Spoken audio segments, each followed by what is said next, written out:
Welcome to Squared Circle Spotlight, the heavyweight champion of wrestling podcasts.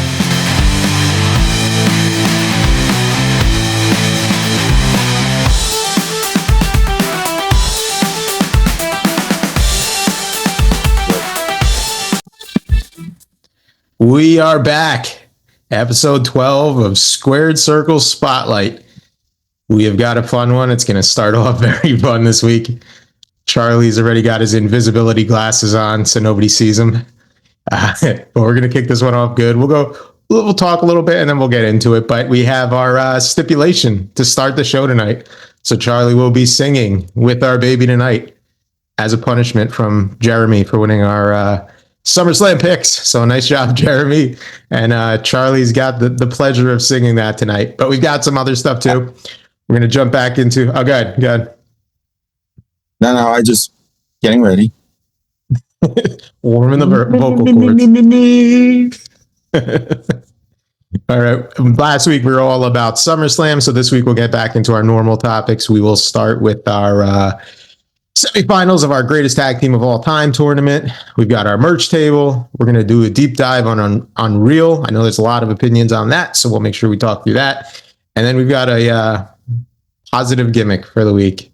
Can't say I like it, but it's a very positive gimmick. So we're going to get started. But Charlie, before we get going, any last words? I hate you, Jeremy. I knew that was coming. Not even a question.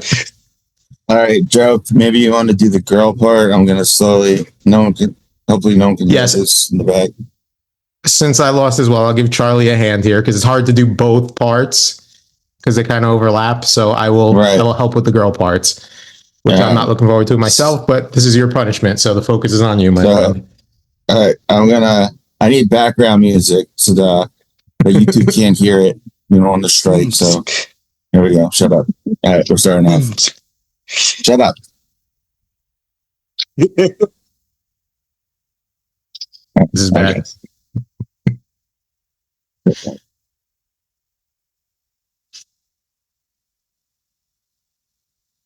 And my day working hard on the go, but the hands on the clock keep spinning too slow, as I can't wait to be alone with my baby tonight.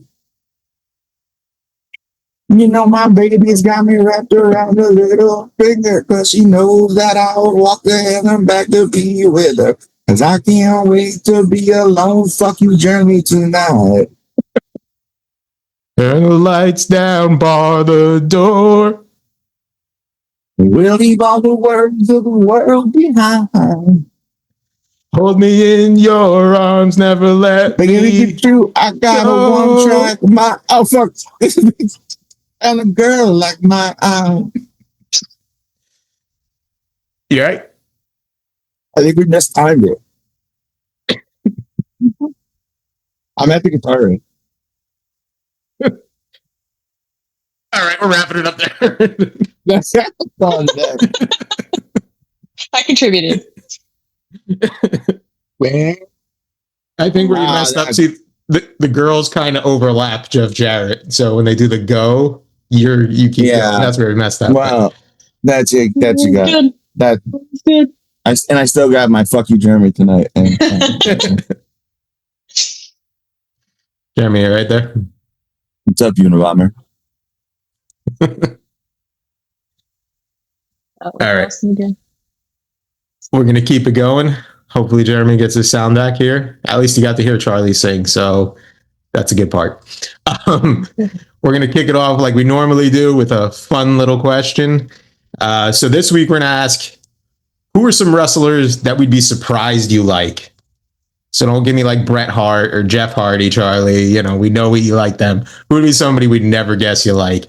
You can go a couple. It doesn't have to be one. Whoever you prefer. But I'll open it up for anybody here. Probably Jeremy last. I'll go first. Because you guys all had your turns. I loved Endzone Cass. I loved that whole gimmick. I loved that SAWFT. And I was super bummed when they got rid of him for stupid reasons, for absolutely no reason. We saw them. What was it, NXT in Asbury? That ever since then, that was it. I was in. Yeah. And it's totally like anti me as a person. Like everything about that is not me. I hate leopard print. I hate that like Jersey Shore thing. And that's very true. I fucking loved it. That's how over they were. They literally, I mean, everybody kind of liked them at the beginning. I think once Enzo kind of did his solo thing, people stopped liking him. Yeah. But I mean, that stabbing dance he did. I loved it. Yeah. He still does the same shtick too. Yep. Yeah, you couldn't help but get up on your feet when they came at him. For sure. Charlie, you want to go? Yeah, I'll go. I don't know how weird this might be for me, or how and not. Look, I'm not a huge ECW fan. I've made that clear. But one of the things that I actually started to watch him in WCW, and then went back to ECW. But Raven's actually one of my top 10 wrestlers of all time. I think he's got a fantastic mind for the business. I loved his character, like with the cutoff shorts. He was like this nihilistic, just poetic, badass. He wasn't a chicken shit heel by any means. He had that long running program with Tommy Dreamer and Beulah. And again, I bash on ECW, but that is storytelling 101. That is, if you want to see a good wrestling program, watch the Tommy Dreamer, Raven, Beulah McGillicuddy. It's the whole story. Shout out to Kimono on Wanalea. But yeah, even Raven, when he went to WCW, he got over. They held him back a little bit, politic reasons. He went back to WWE. He was in that WrestleMania 17 triple threat match, which was fun. But I think the ECW Raven, well, even, you know what? He had that great feud with CM Punk and ROH. You know, that was the best feud of the summer back then. So he's done a lot. Everyone says he has a brilliant mind. Unfortunately, he's still fighting with those demons. Hopefully he pulls out of it, but I think Raven is a wonderful character and a great wrestler. Yeah, I think peak Raven, like you said, was ECW. If you only know Raven from WWE, you have no idea. But he was super over in ECW, even WCW a little bit. But yeah, that's a good choice. RVD and him over at the same time. Kind of, hang on. Yeah, kind of. In WCW, he was on the cover of that big. Remember, WCW came out with that big video game. Oh, the game 64. Yeah, that everyone had. Mm-hmm.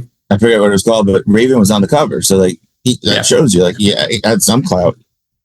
Yeah, he was a bad dude in ECW. They softened him up a little bit in WWE. He got kind of thrown in that weak hardcore division, but yeah, he was good. He had the dreads. Yeah. All right, I'll go next. So Jeremy's got a second to catch up here. Thank you. So I'm going to go two. I'm going to go one super old. So as a kid, I just loved Papa Shango. I love Papa Shango. I bet Charlie's got awesome. If you got the Hasbro, that was one of my favorite figures I had. I'm not even lying. And that was part of the reason I liked them so much. I do, but I don't know where, but yeah. Something out real quick. Shango as a kid. I thought, because again, like similar to you guys talked about last week, being super into horror, also super into horror even as a kid. And like he was scary to me. Like when he made Ultimate Warrior puke and all that stuff, that was crazy. I mean, I was like, I don't even know, maybe 6-7 years old, and that was wild to me. So he was super cool to me. Maybe not super great in the ring, but the character was cool. And then I'll go more modern, and this is going to tie into our deep dive later with Unreal, but like super into Chelsea Green, and not for the obvious reasons. After watching Unreal, like her even more, but like she's one of those people that are like, they even say it on there that she'd do anything. She's just really entertaining and willing to do anything to kind of be a good soldier and put on good TV, even if she's not the main feature of the show. But like, props to her. Big fan of her now, especially after watching that. But we'll talk more about that later too. So, Jeremy, you're up. Since I missed the whole topic, with technical difficulties. We're talking run about the question back behind me. I literally had no speakers at all. who are some wrestlers that we'd be surprised you're a fan of? Oof. I mean, I don't know. That's a good question. Back in the day, like my favorite when I was younger definitely was Hawk and Animal with the spikes on the shoulder pads and everything. But I don't think I have anything that was that surprising. I mean, I did like K Quick in the beginning, so you guys That's a pretty gave good me one. heat for that one. That's a good one. Stardust and Cena, I was on board right away, and you guys gave me flack for it. And now look at where they are in this industry. Like, there was so much heat coming back from the fans when they were apparently cutting R-Truth, and now he's somebody that they have to have on the roster. I saw Cody Rhodes when he was starting with Stardust. I know he hated the gimmick, but I could see him sell it like he was a Jim Carrey actor in like The Mask or like Ace Ventura. Like, he just had that charisma about him. And it was the same with Cena when I watched it. Like, all three of them just had that it factor with their charisma that drove me to like them from day one. Charlie's itching to say something. No, you just have a good knack at picking out long-term talent that becomes superstars or 25-year veterans. That's weird. I would say I don't have much good. Cena's not that surprising, but you do have a point with Stardust. I do recall you liking Stardust, which was crazy. He did. And I hate to give the devil his due, but he did, and for those reasons, he didn't say he was a cool character. He just said you could tell this guy's really committed to his character, and he was right. I mean, I don't think I envisioned Cody becoming the big star that he is, and to say that Jeremy outbooked me in wrestling is like gouging my eye out. K Quick's a big one too. Tolerable gouging.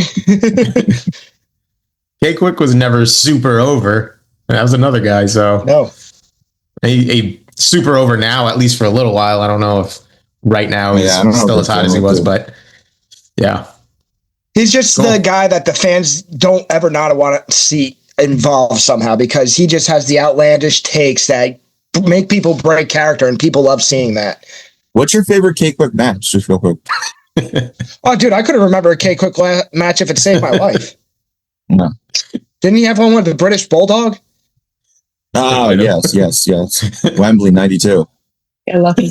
Sure. If you say so. Quick and British Bulldog. I'm throwing out names of people who wrestled when he started. It's like hitting a dartboard. I'm bound to hit one. You made me sing a song. Shut up. Only thing I can remember about K Quick is he was tagged with the Road Dogg for a while, and that was about it. But I don't remember anything else. That's all I remember. All right. Thank you for sharing that, Jeremy. All right, we're going to go into our greatest tag team of all time tournament. We've got some juggernauts going at it this week. This, I think, is going to be an interesting conversation. So we're going to start it off with LOD, Legion of Doom, versus the Hardy Boys.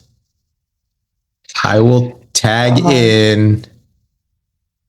Let's go, Jeremy, because he looks stressed. And I just stated that about this. Like, they were something that I remember seeing, and I think it was the coolest thing was having those shoulder pads with the spikes. Now you're gonna vote against And them. I was very influential as a child, and wrestling was just one of those things that me, Charlie, like, we got together. Our pay-per-views were held, like, somehow we would make sure that our parents were there, or like our fathers were there. Our mothers didn't give a crap, but it was fun. And then you go forward, and I'm a teenager. The Hardys are out on the scene, and they're doing stuff that you've never even seen before at that time, like with the high flying, jumping. They took it to another level with what they did. So those two pitted against each other. It's like it draws at my heart from two different directions. You're not the only one. Oh, and I hate to do this, but I think I got to lead towards the Hardys.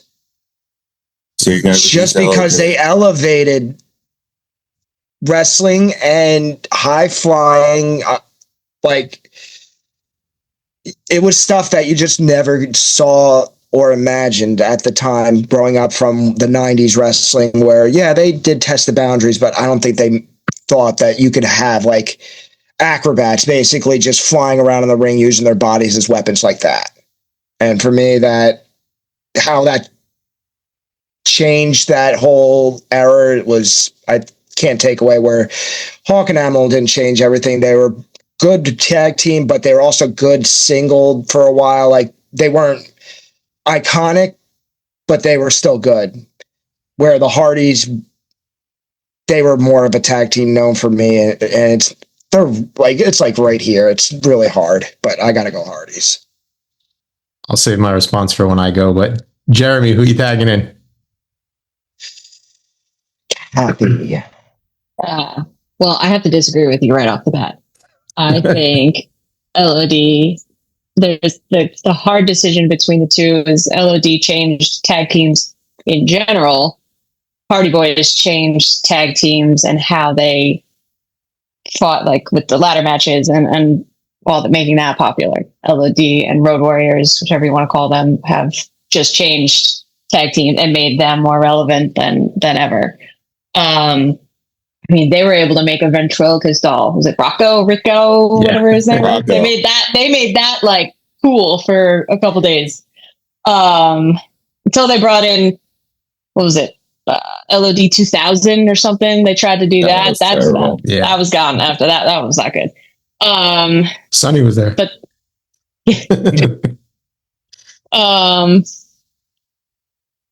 LOD is the only tag team across 3 major organizations to have the world title.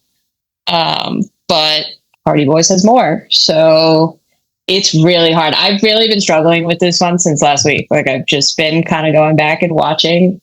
But I would have to say, I think I'm going to go Hardys because I think they consistently have stayed that character and they didn't have to like pull in stupid gimmicks to like keep it. I mean, obviously we don't really know where that would have ended because, you know, we lost one of them, but like I think I'm going to have to go Hardys. They're more entertaining to watch. I love the gimmick of LOD, but I think they are just more fun to watch in general. Individually and as a tag team. So Right. I've struggled with this. I'm not like 100%. Like I really, as I say it, I'm still like questioning it, but I think I'm going to have to stick Hardys. I don't think you're alone on that. I think it's probably close for all of us. I don't know what Charlie's going to say, but it's probably close for all of us. So Kathy, who are you tagging in? I'm going to tag in Joe because it sounds like you have a response. All right. I'll just say right off the bat, I'm going LOD. I thought about this. Both tag teams, amazing. But I don't remember who said it in the last time we were talking about tag teams, but there's very few tag teams who main evented and like were a main event team. I think LOD you could have put on. All right, Charlie said that, I guess. It's definitely Charlie. Neither me or Kathy would ever recall something like that. Me more than anybody, definitely not. But you could have put them on any show and made them a main event and it would have still drawn.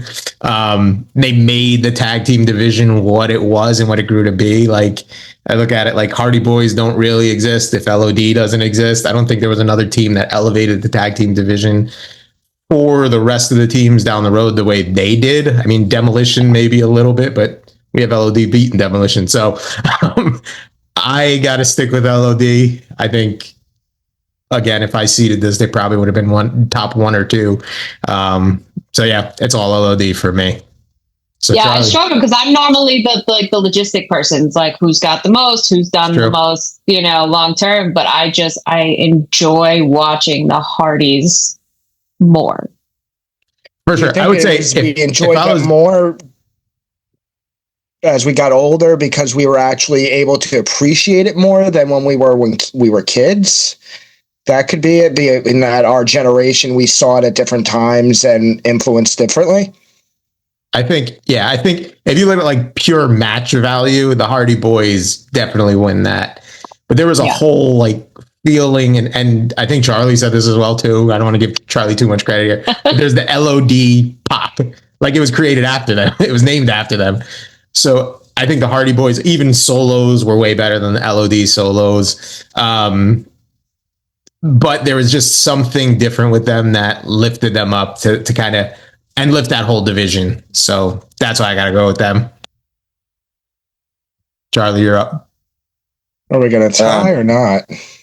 Well, let's find out. Joe, remind me again. What's the name of this bracket called? Greatest tag team of all time. The greatest tag team of all time. Not who I liked better, not who I wanted to see more, not who I, felt more of a connection to, because I, like you, had probably the Hardys. The LOD was more younger for me. It was a childhood thing. And the Hardy Boys helped me get back into wrestling. I love the Team Extreme. But for the reasons that Joe gave me the credit I deserve for laying out. And above another one, the answer is LOD. And I was struggling with this one. I really, really was. But it bleeds into the bracket that we have next. Because when you look back in time, there's never going to be another LOD. But there might be another Hardy Boys, and they might be the Young Bucks, and they might do it better. But no one's doing it better than LOD. There's never going to be another LOD. And it's probably the greatest tag team of all time. It's going to stay interesting then when we get to this next one. So we have a tie right now. We will do like we did last time. We'll open up a poll on our Instagram, on TikTok, on whatever, YouTube. We'll leave it to the fans. I'm not sure who I'm going to vote for. So we will open a vote right after this video posts. I'll put it up there and we'll leave it to the fans, and we'll hope for the best. LOD. Keep my fingers. I think it'll crossed. be a runaway. I don't know. Depends on Fan who you're base is talking to. kinda- The younger generation didn't see LOD. Yeah, exactly. So we'll see. We'll see. We'll open it up to the fans, and we'll find out next week. But we'll try to determine who they go up against. So now we have the Dudley Boys taking on a team from a very different generation, the Young Bucks. So Charlie, you went last. You pick who goes now. I will tag in my good friend Kathy. Not as different generations as you think. I don't know if you guys have ever seen. They've competed against each other. And I actually went back and watched it a little bit recently. And this is another one, like, logistically, the Dudleys have changed wrestling. They're one of the names you think of when you think of tag teams. But the Young Bucks, they just carried them through that entire match. Like, they made it work. They made it entertaining. I give them a little credit. It's a little later in their career. There's probably a little less ability. But at the same time, but when you think of tag teams, you think of the Dudleys. See, this is I want to say, maybe I'll stick with my entertaining, like how I'm thinking about this, and I'm going to go Young Bucks because I enjoyed watching them. They were able to cross multiple organizations and do really well for themselves consistently. And I just enjoy watching them more. I know the Dudleys did so much, but I enjoy watching them more. And I again, as I say it, I'm like, but there's point A and B and C and D, but I think I'm going to go Young Bucks. All right, that's one for the Young Bucks. I think this is going to be an interesting one too. But Kathy, go ahead, pick who's up next. Charlie. Oh, so quick. This is it is a tough one. Because like I said, I think the Hardy Boys definitely inspired the Bucks, and they took it to the next logical step. And they helped create AEW. They helped change the landscape of professional wrestling, which has to be said something. I've never seen a bad Buck match. Some of it plays to the more silly side. I know a lot of wrestling fans don't like that. The Dudley Boys are consistent champions everywhere they go. They're a true heel tag team. Bubba's one of the best heels ever. And they're great. It's another Hardy Boy LOD thing where you can argue either choice. But to me, as I said, I don't think there's another LOD. Right now, I don't see there being another Young Bucks. I don't think there's a team that quite consistently every time puts on the best match of the night. Name a bad match, and if so, I'm sure you can't name two. They got me back into wrestling when I was falling out again, and that was independent. That didn't have the WWE machine behind them. Something's got to be said for that. Like I said, LOD speaks for a generation. I think the Young Bucks speak for a generation. Young Bucks. Right. That's 2 for the Young Bucks. Who's going next? You are, my friend. No, wait, do I pick? Right. Yeah, you're picking. Yeah. All right. So, yeah, this is a tough one. Dudley Boys are probably my favorite tag team of all time. We've talked about this already, and I love ECW. So I have that on my side, but I can't discredit what the Young Bucks have done. So again, talked about this last time, like what they did in New Japan. They started AEW. Like, yeah, they had Kenny Omega and who else was with them? Jericho kind of helped with that and so on and so forth. But that was really the Young Bucks kind of starting up AEW. They started All In to get back at a comment Meltzer made, like that first pay-per-view before AEW was a thing, was basically mocking Meltzer because he said they couldn't sell out a 5,000 seat arena. And they did however many. So I give them credit for that. I like the trolliness of it. But it's tough. I'm not a big fan of like the super flippy spot monkeys style, but I will say they own that. I think anybody else doing it is kind of copying them. And they have done a little bit more than the Dudley Boys have done for wrestling overall, I would say. If Bubba Ray heard this, he'd probably curse me out. But yeah, I got to go Young Bucks too. I think Really? Young Bucks.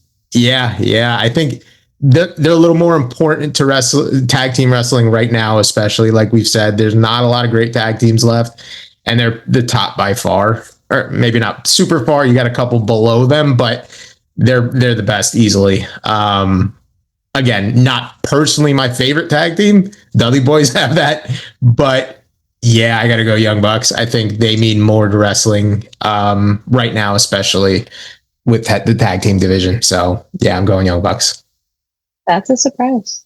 I am surprised. Not gonna lie, that's a big surprise. I'm surprised 3 people picked the Young Bucks so far. So Jeremy, your vote won't matter, but I'll let you give your take on this as well if you have any. And you don't know too many Young Buck matches. No. So, like, I kind of was listening to Charlie as like the greatest in an aspect, like it resonated there. But with me, for the Young Bucks, I think that the jury's still out. It's in their favor, but they still got more time.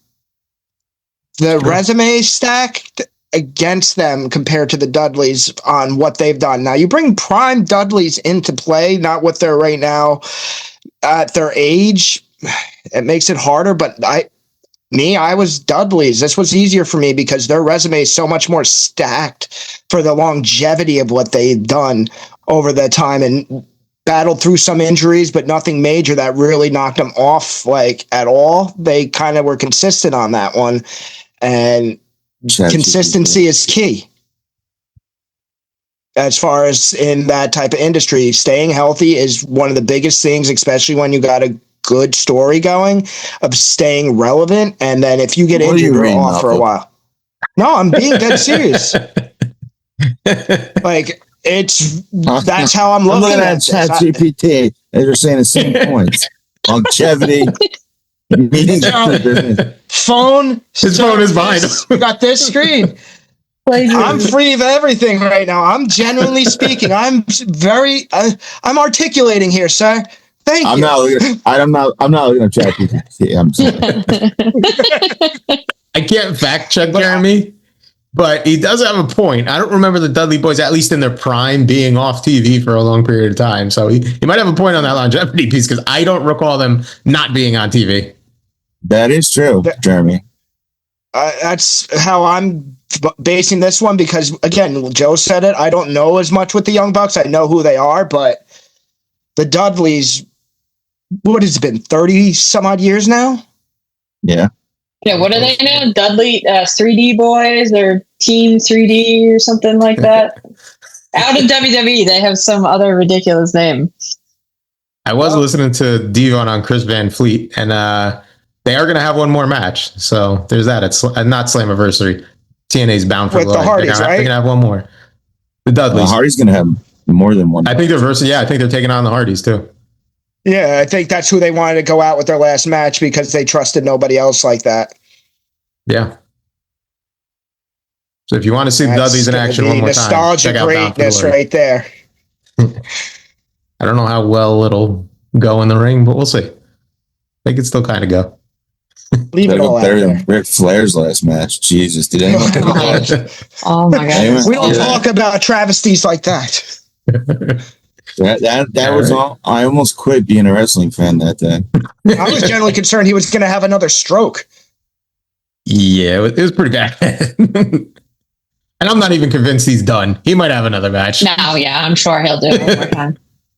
I think that's where he wants to die. Honestly, if he's going out, he's going out in the ring in the ropes. All right, so that's our greatest tag team of all time semifinals. So we will leave it to the fans to decide our first one. LOD versus Hardy Boys. Whoever wins that will go on to face the Young Bucks. I didn't see him getting all the way to the finals, but it's going to be interesting either way. So we'll find out next week. So tune in for that. I think that vote's really going to vote for the best. If we get Hardy Boys versus Young Bucks, that could be super interesting. So we'll see. That's going to be hard. That would be hard. All right. We're going to hand it over to Charlie for the merch table. All right. I feel like that was kind of a heavy conversation, especially the LOD Hardy Boys. I thought all of us kind of grappled hard with it. So maybe we'll make the merch session a little bit lighthearted, like we'd like to. We'll start off with LOD. Well, not to drag up old memories, but this is the Mattel version. I could not find them without the shoulder pads. If anyone knows a good price without the shoulder pads, that you normally can't get them for under $200 the set. Somebody to 3D print them. Yeah, maybe. This next run is from it's Jax. When they did Joe, they did a run of ECW guys. So they did the Dudleys while they're under WWE contract, but they did them in the ECW gear. That's awesome. Yeah, those are cool. So it's got those faces. Wow, those are like really good faces. And he's got them set up for the 3D. Yeah, it was a cool line. They did him, Taz, somebody else. That shirt makes Bubba look brawly as hell. Just lastly, just switch it up a little bit. I don't know if I did this one before. If I didn't, I got to back up. But keeping with I want to show some love to AEW, the Acclaimed. I know they broke up, but Scissor Me Daddy. This was one of the funnest things about AEW for about a year or two. Max Caster, Anthony Bowens, both good wrestlers. I think they're broken up now. I don't really watch AEW. But just in case, we want to do one of the all-time tag teams. Jeremy, probably top 3 if I had to. Me, probably top 300. I'm going the Hype Bros. And if anyone can name these two crazy characters, I'll be surprised. I got it. I think Kathy might have a chance. Jeremy? It's Zack Ryder and Mojo Rawley. Steve right there. Matt Cardone, I'm a huge fan of. Mojo Rawley, he did something with Gronk. That's what I remember. But yeah, just I didn't know they made a Hype Brothers until I saw it at a Walmart in Colorado, so I had to get it. They were over in NXT. They were pretty big in NXT. Yeah, and then they bring them up, and do you remember when they tried to pivot Mojo Rawley to a different gimmick where he had that like lightning stuff painted around his eye and he was talking into a broken mirror? I don't know. What was that? Never paid off. They lost so many. Remember the Ascension? They were like killers in NXT, and then they brought them up, and the rate for NXT getting over was not good for a while. It's true, especially for the tag teams. But that was a little quick tag team merch table. We'll go next week. Maybe we'll do some more obscure ones, or we'll do something different. Maybe we'll do some wrestling books. I have a question before we move on about your merch. I see in the background. It looks like somebody's going for an RKO. How are they staying up like that? He's up to Pops. Yeah, so that is young 04 Randy now I can see what's on top. When he won the title from Benoit, giving Vader an RKO standing up on the Pops. Yes. I got a question. Do these, I haven't paid too much attention, but do they change different like scenes every episode? I just wanted, it's like an Easter egg. Go watch your own show. If you don't recall, Jeremy, we had a random conversation in the middle of a conversation because you noticed there was a steel cage behind them. You don't remember that? I do remember that, actually. You broke up our conversation to talk about the steel cage. I was enamored by it. Like, I could not take my eyes off it. I was glued to it. What do you want from me? We're about to get voted off the island. There's an island? Shit. All right, that was this week's merch table.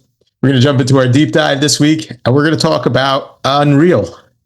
So debuted a couple weeks ago. We had kind of SummerSlam in between, so we didn't talk too much about it. Want to kind of talk about it while it's still topical. So I know I had opinions on it going into it. My opinions are a little bit different afterward, but I'm going to kind of open it up here. So we'll open up just a general conversation. We don't have to go episode by episode. I just want your general feelings, key takeaways, all that good stuff. And we'll start it off there. I won't give my opinion first. I'll let somebody else go. My first question, how far did you get, Jeremy? Because I have a very specific question for you. 2 episodes so far. Not the 2 that Joe told you, like just 1 and 2? 1 and 2. I didn't get to 3 and 4.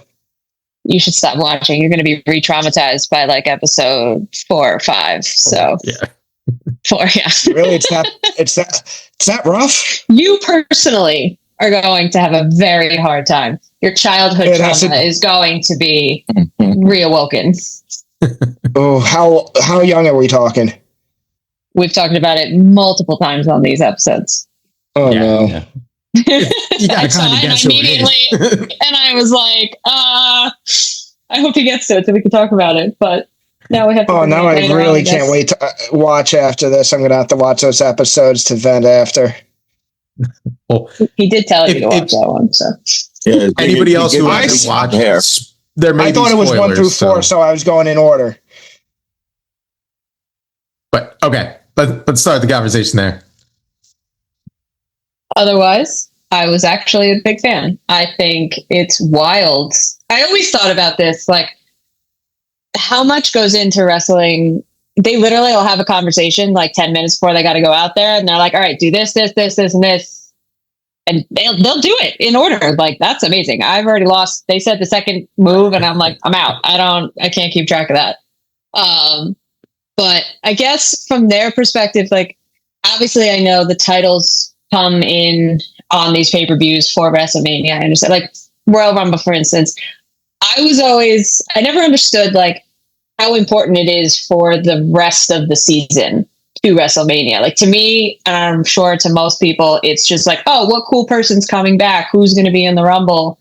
And like a lot of people get lost in that, but like that's the first step towards who the main event is at WrestleMania, and like it just paves the way for the next couple months. And I thought that, like, I never thought of it like that until they explained it like that. You bring up a very good point there about the sequencing of the matches. I always kind of envisioned it being a little more called in the ring than so planned out. I didn't know that. Yeah. So that was pretty great. Especially, I think in episode 1, they were showing Rhea kind of stressing out. Yeah, it was the Netflix debut when she was stressing out hard before the match, walking through it. And that's pretty crazy. I wanted to be a pro wrestler. I don't know if I could do that. Yeah, then you see Charlotte literally like acting it out, hyping herself up, and she's like practicing her faces and her moves and like all these things. And the other thing I took away, like I was surprised how encouraging Triple H is. Every person is like, you did an awesome job. Like, I don't know if that's how he is in real life or that was just for show. I hope that's how he is. Minus how touchy he is. Very touchy. I was like, I got a little uncomfortable a couple times. He's very close to your face. He's always hugging. But I think that's really cool to come from not only a veteran, but your boss, like to get these people hyped. And he really, like when he believes in somebody, he believes in them. And I think that's pretty cool. I'm sure Vince McMahon was not like that at all. Yeah. No, he poked holes in your air mattress. Unless it was his top, his top 3 people. Like there was probably certain people that got attention like that, but not everybody. Yeah, I mean, I would agree with that. So the one thing I took away from what you just said too with the Triple H thing is one of the things I noticed on the show too. It's very almost like a family backstage.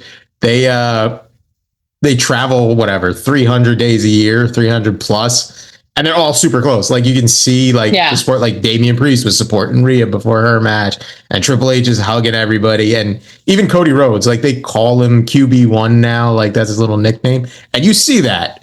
You see that in a lot of scenes where he's kind of coming up, checking on people, and he's kind of that guy, even more so than Cena. I mean, I was surprised by that. Cena was kind of in his own world, maybe because he's retiring. But Cody was way more involved backstage, kind of talking to everybody, talking through stuff, which I thought was really cool too. Charlie, look like you're going to say something. Jeremy, did you go on this one? Agree with Charlie or Joe, what you're saying on that one as far as Cody stepping up, but I also think that what you also just said with John Cena is like this is it. He's not here to do that anymore. He's here for his retirement tour. It's like Mariano Rivera with the Yankees. He's getting those presents at the end of it. I'm watching that and I'm seeing both that very much from the beginning. You have no idea what the arc is.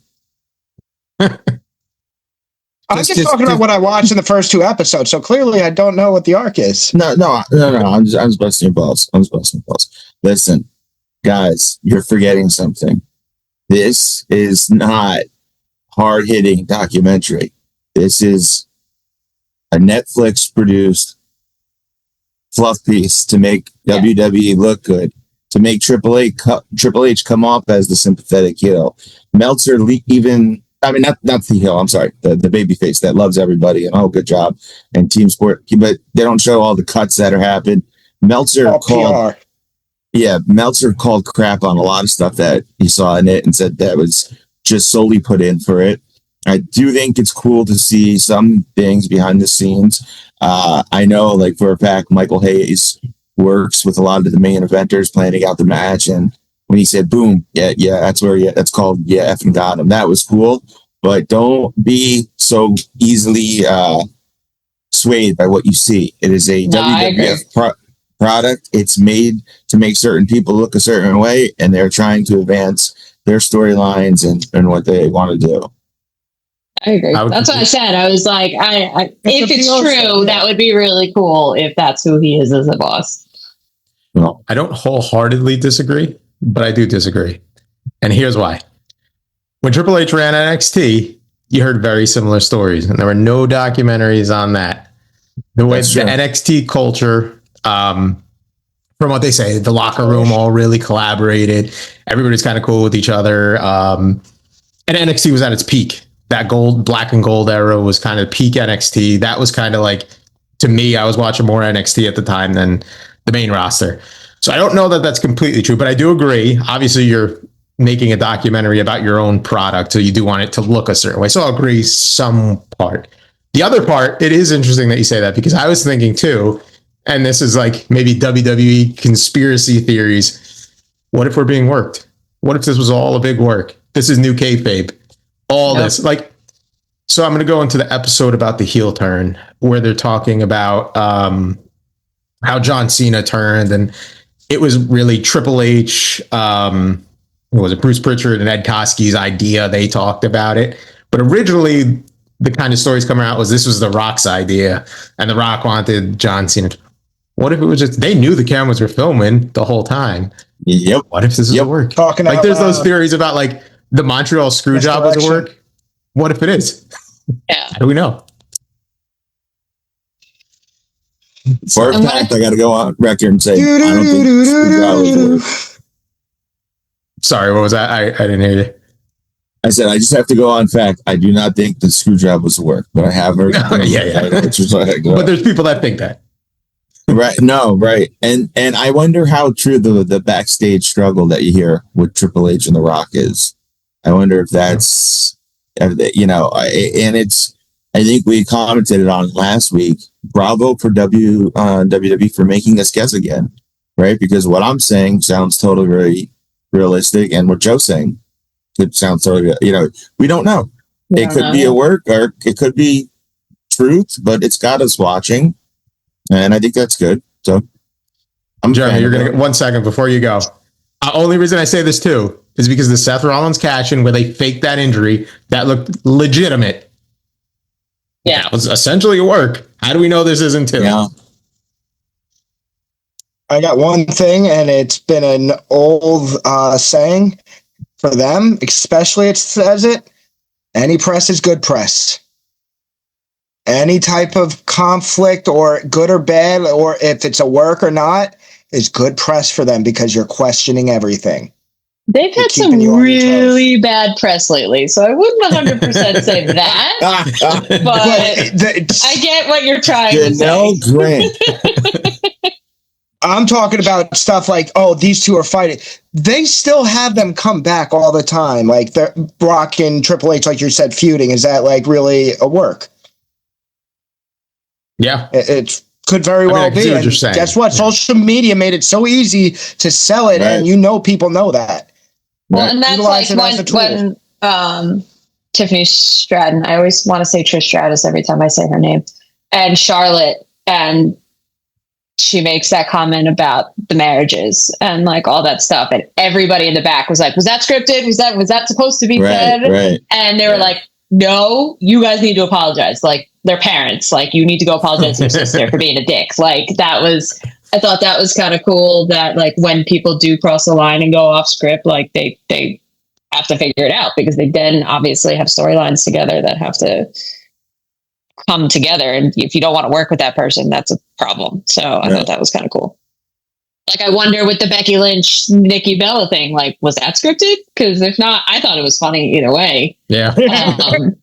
It's actually one of the first things I thought about when she came back. I'm like, it's a little awkward back there. But somebody said it. I knew somebody was going to make a comment about it. I will say my overall take. You can't see him. I can't stand the Bellas. My overall take going into it, when I first heard about it, I kind of didn't want to like it because, like, whatever, kayfabe is long gone, right? We know that, but I didn't want to see too much. You know what I mean? Right. But then watching it, I loved it. I really enjoyed it. I liked watching all, the Hard Knocks seasons, especially as sad as it was this last year with the Giants. Like, super into that. Like, I was very similar feel to it, like Hard Knocks. I think that was on purpose. But one of the other cool things you kind of got with this too was you got to see, and I talked about this a little bit last week, was some of like the human side of some of these people. So they really focused each episode on a couple different people. Like you had Rhea, Charlotte, Chelsea Green, John Cena, Cody, those guys really focused on a couple different people. And like, I think with Charlotte, again, I said this last week and maybe you guys don't agree with me, whatever, but I think it humanized Charlotte a lot. You got to see another side of her that was a little more vulnerable. And then the same thing, like I was saying in the beginning, when I picked Chelsea Green as somebody that I really like if you watch her segment on there, I felt bad for her. She had her whole family. I can't believe they have to buy their own stuff and they have to like make their own stuff. I couldn't believe that, especially Bianca's stuff. Good for her. That stuff is amazing every time. And she sews all of that. That's great. Yeah, that's crazy. I mean, I don't know when it was, but up until I would say at least like when we were in the Attitude Era, they had to book their own travel, not flights, but they had to get their own hotels, rent their own cars, and they weren't paid for it. So, and that's talking about like 2005, 2007-ish. Yeah, you would think at certain levels, like Bianca should be at that level. I don't know if that's a personal choice. I mean, her husband or one of them said, like, if it's on a doll, she wants to say, like, I made that, I designed that. So that's really cool. I really like that. But you would think at a certain level, it becomes your stuff is given to you. You're not in charge. And you would think they would want to control that too. You know, it's actually something I'm surprised they don't want to control. Yeah. And with Bianca too, like that was the same thing I got from it. Like they're home maybe like a day and a half a week or something like that. If they're doing live shows, how does she have the time? Go back and look at Bianca's outfits. It's super elaborate. It's crazy. And she does all of them. She's braiding her own hair and she's prepping. Like it's a lot. Hey, and listen, this is a good reason and credit to relationships and wrestling that make it. But imagine being on the road in these cramped quarters, dealing with the stress of wrestling and traveling with your significant other, then going home and having to do everything and then going back on the road. Yeah. So, I mean, it's like, are the other alternatives, you don't see them nearly as much. But so, you know, like that's a good part about exposing the people that they are and the lifestyles that they do have. And I do like that part of it because these guys are, people forget that because they always go with the wrestling's fake or it's not. These guys throw themselves at the ground 200 something days a year. Yeah. Most of them are over 200 pounds. They're hurt. They're sore. They're on average, you know, pretty young. So it's good to see them as human beings who have identities and flaws and all that stuff. You know, when Johnny Cena was like, "This shouldn't hurt my hip," I was like, right. That's wild. But yeah, what you're just saying there too with the injury thing, like Rhea, I think in the first episode, she got kicked by Liv in one of the backstage segments and she separated her shoulder and she had the option of like having surgery or fighting through the pain and living with this big lump in her shoulder. And like, she chose to not have surgery so she wouldn't miss as much time. And that's true dedication. That's badass. They showed that segment when Travis Scott burst, and they didn't really like touch on it because I don't think they wanted Travis Scott to feel bad because Travis Scott called Cody every single day for like 3 weeks after that. A friend of mine ran into Cody in the airport right after that match and he was rough. Like he said, he goes, "I don't want to bother you. I just want to thank you." He goes, and all he said was, "It's all for you guys." And he just like walked away. I was like, that's really cool. But like, and the way he responded to Travis Scott, like, dude, it's part of it. Like, don't worry about it. This is just part of the business. And I was like, you are like, fucked up. And you are like, yeah, no, it's cool. It's great. Everything's fine. Cody was dedication. A gentleman when we met him. Joe, he paused, Catherine, he was taking time to meet with everybody, but let everyone hold the belt. And meanwhile, Rikishi doesn't even get up during the picture. He just lunges over, shakes her head, gives you the shaka bra. But Cody, the only time he paused the line was to go get Brandy something to drink, or it was. He seems like a nice guy. He seems like the guy that's on TV. Yeah, I think he is a really nice dude. It's not a facade. It's genuinely who he is. It seems like. Yeah, I think he's a real life babyface. Yeah, and again, like I was saying before, which is definitely set him up as that QB1, like they're calling him. You could see it, you know, and deservedly, he's doing all those things that like you should be doing as the leader of the locker room, right? And as the face of the company. So it's like for me, I'm never a big fan of like the white meat babyface, but you can't hate Cody. There's I can't find a way to not like the guy. Like everything he does and how he fights through it. I mean, he fought Seth with the torn pec, all that stuff. So like he's a true lover of the sport and loves what he does, and and does it well. One other thing I took from this too is kind of talking about like the QB1 thing. Is somebody was visibly pretty absent from the show. Did anybody else notice this? Another top name who was active at the time. Roman Reigns was not. I mean, he was in the matches, but he wasn't there. There you go. Why was he not, folks? I think this is where I think a little bit of the work portion. This could be a little bit of work. There's a reason you don't have Roman there. You have Roman as this guy that's kind of, right now, maybe a little more face. But he's a guy that kind of thinks he's better than everybody. He's the top guy. And you're purposely, he's not seen it all. You see little glimpses of him doing like push-ups in the background and stuff. I was going to say, only when he's prepping, he's not actually interacting with anybody. Exactly. Everybody else, all the other top names were there. Where was he? Yeah. Well, I will say maybe Roman's made that transition from wrestler to attraction where you don't need him. I mean, you could just bring him, like The Rock's an attraction. I think Roman can come in now and do events and just sell out. But you could be right. I could be getting worked. One other thing I quickly want to mention, like I said, I hate when people say fake. And this is another level of it being real. When they tell Jey Uso, hey, we're going to pretty much strap the rocket chip on your ass. And he says, like, but you can't come into the ring, after you're eating, blown up. And basically, he's telling him, like, you got to make sure your cardio's in. No more, because he's had his drinking issues. Yeah. No more of that stuff. You want to be the number one guy, or you got to take on number one guy responsibilities. So it's very real to have that role, and I like seeing that too. And he said it was a hard shift because he's used to being a tag, so he would take breaks and tag his brother, and like it was a hard. Even as a top guy, as a tag team, you would think it's conditioned to a certain level. It's a completely different level when it's just 1v1. Yeah. And that was another great part of the show too. I think that was more of the focus early on in the show.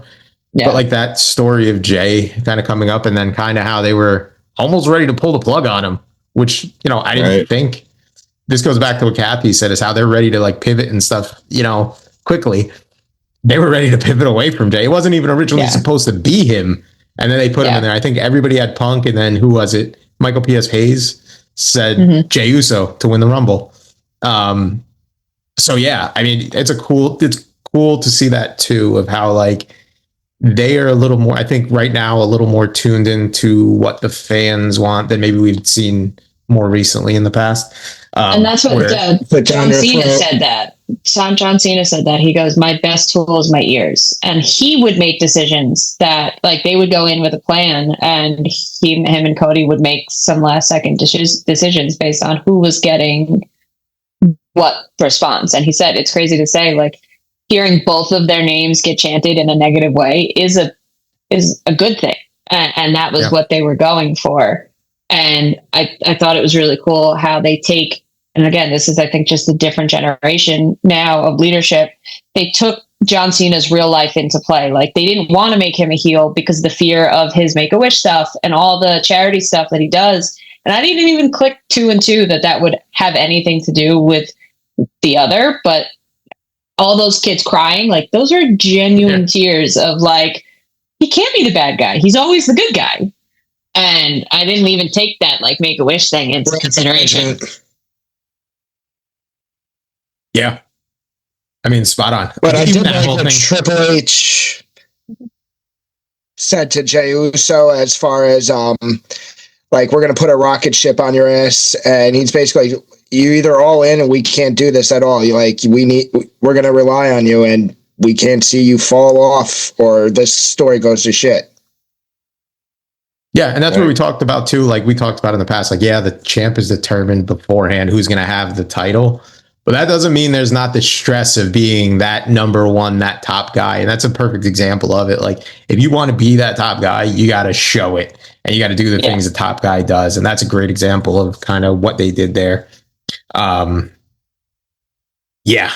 So again, I'll just say I enjoyed the show. I don't care about the criticisms. I fully enjoyed the show. Go ahead, Jeremy. And can I say that family tree is ridiculous? Like, my God. With the Samoans? Yes. Holy He hell. says that nobody's mad. I can't imagine his brother's not a little bitter. I mean, they're the same level, and all of a sudden one is significantly more successful than the other. Like, that's got to be I mean, yeah, you're obviously happy for your brother, but yeah, different. You want what's best for him, but at the same time, why not me, right? Yeah. That family kind of helps segue into our gimmick of the week, I think. I like what you did there, because that's exactly what I was going to do. So that's our deep dive on Unreal, and it ties into our gimmick of the week, who is part of the Samoan dynasty. Maybe the person isn't forgettable, but this character was certainly forgettable. So we are going to go into a gimmick I, with my cousin as a kid, made a lot of fun of as a little kid. This is how bad this one was to me. I don't know what you guys think. This one was bad to me. This top 2 worst that we've talked about. So we are talking about Make a Change Fatu. That wasn't his name. He was Fatu, also known later as Rikishi, but this was his Make a Change version, and it was pretty forgettable and bad. So this debuted in I think it was 1996. So forget, this is on the cusp of the Attitude Era, which is a complete pivot to the other direction. Yeah. Rikishi, Fatu, whatever you want to call him, we'll go with Fatu here. He played a gimmick where he was a guy he came from the streets, which is true. He grew up in a rough neighborhood. He even talked about the scar on his stomach. I think he got shot, and that was from the surgery from it. So he grew up in a rough neighborhood and lived all that. So that was all true. It was kind of all true what he was saying in his vignettes, if we go back and watch those, right? But he came back as I don't even know what you call it, early 90s leader of the new school type rapper, gimmick looking thing, very colorful jacket with Make a Change and no violence and peace. Which I thought was hilarious. Just that alone was yeah, no violence. We're going to go beat shit out of each other. Sitting right next to Will Smith, right? First words in his rap album. Had a winter hoodie on. Yeah.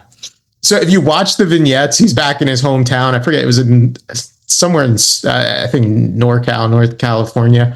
Yeah, they're from the Bay Area. Yeah, up in the Bay Area there. And he's filming in the streets he grew up in. And he's kind of talking to kids about not using violence and think about your choices and stay in school and all that fun just stuff. Just say no. Yeah, just say no. It's fine, but it was so cheesy. It was bad. Yeah.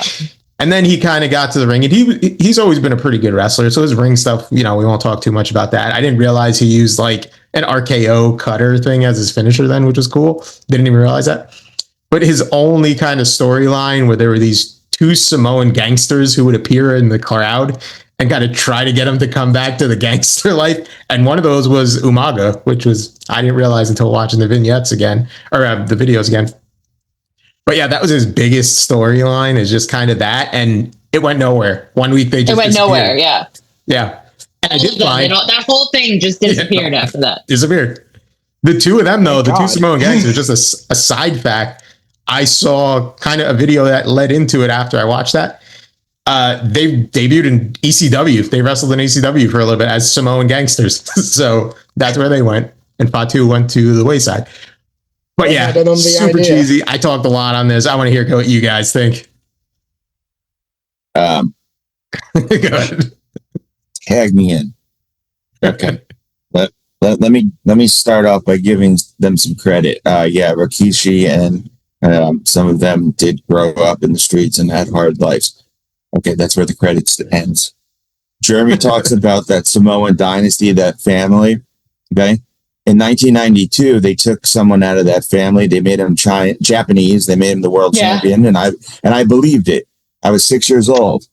You fast forward 3 years, then they take someone out of that family who was previously a head shrinker. They want us to forget about that. Don't worry about that. And they make him Make a Difference Fatu, one of the corniest, cheesiest guys I've ever seen. he has catchphrases like "You better ask somebody." I don't know if he's saying "ask" or "ask." I don't know. I liked in how all of the promos they would just give street kids like $5. Be around, go for it. And half of them had no idea who he was, what he was doing. He was very forgettable, except for his corniness. That was the only thing I remember about him. I mean, just cheesy. He was like an episode of Hanging with Mr. Cooper that turned into a wrestling show. So he did all those dance moves that like he does with the Rikishi stuff, and like it made no sense then. It makes a lot of sense when he turns into the like Rikishi character. Jeremy trying to pop and lock. It makes no sense. The guy's a fool. This guy's a fool. Let's wrap the show up and go home. That's why you took me out all those times, right? Oh, yeah, you really failed, Charlie. Jesus Christ. I think he's still bitter about singing. It's true. Yes, but that was their version of Dare. Yeah, that's true.